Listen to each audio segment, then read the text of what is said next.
네, 이번에는 현장 특파원 리포트 시간입니다. 미국 현지의 분위기 살펴볼 텐데요. 한국경제신문의 정인설 워싱턴 특파원 연결돼 있습니다. 안녕하십니까? 안녕하세요.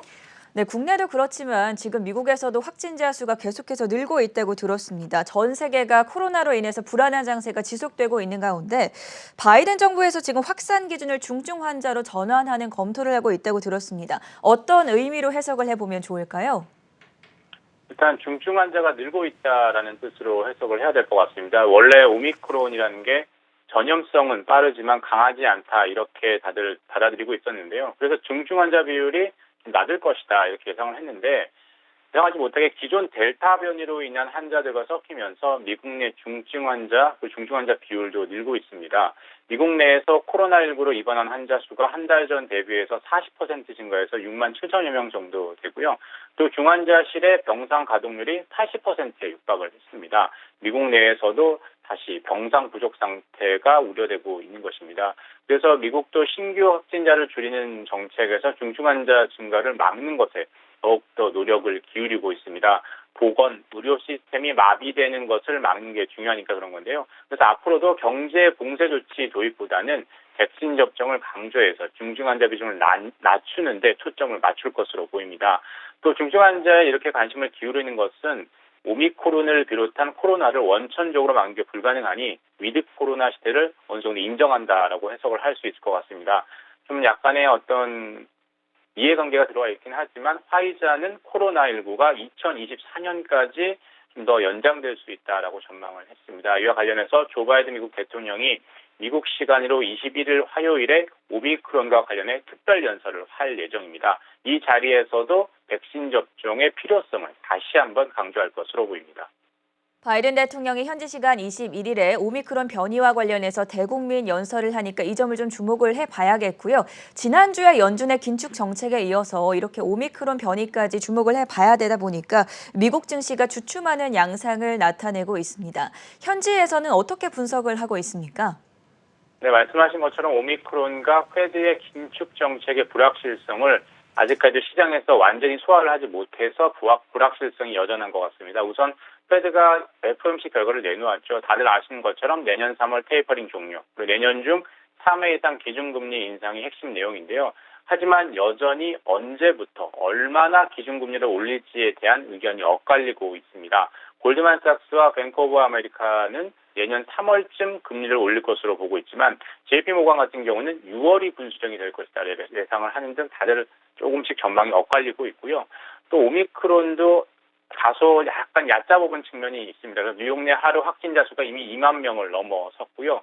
이런 불확실성이 계속해서 확산되다 보니까 고평가 기술주, 나스닥 중심으로 변동성이 크고 있습니다. 늘 그렇듯이 불확실성 속에서 낙관론과 비관론이 혼재하고 있는 상황입니다. 우선 인플레이션 강도가 높아져서 긴축 속도가 더 빨라져 채권 금리가 올라서 증시의 악재가 될 것이다라는 전망이 있고요.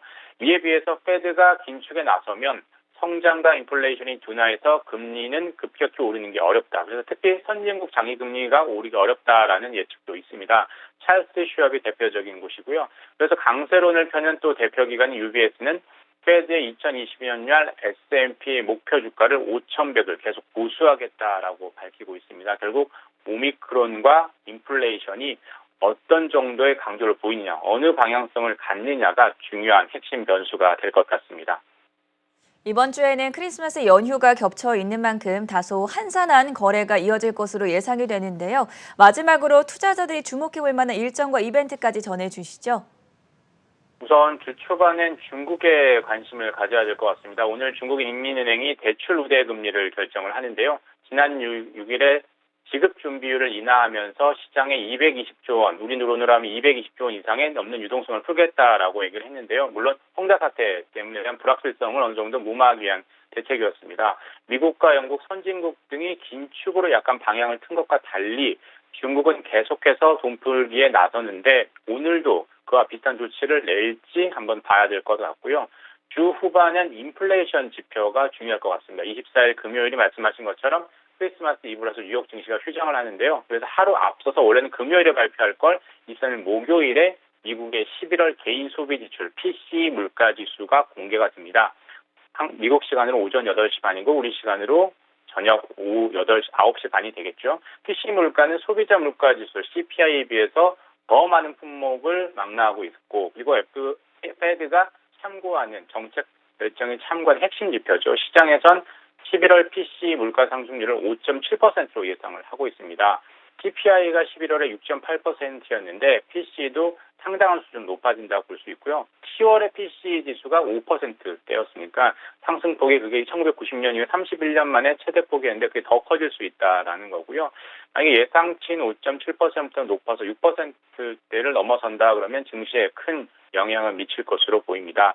그리고 이번 주엔 지정학적 리스크도 좀 주목할 필요가 있을 것 같습니다. 우크라이나 사태를 두고 미국과 러시아의 갈등, 그리고 대만 내 친미적 성향을 띠고 있는 차잉원 정부가 국민투표에서 예상 외로 여론조사 결과와 달리 승리를 했죠. 그래서 미국과 중국이 대만을 두고 대립할 수 있는 그 강도도 커지는 게 글로벌 증시에 영향을 줄 수 있을 것 같습니다. 그리고 실적 발표 기업 중에서는 21일 장 마감 후에 발표하는 마이크론, 미국의 반도체 업체인 마이크론의 분기 실적에 관심을 가질 필요가 있을 것 같습니다.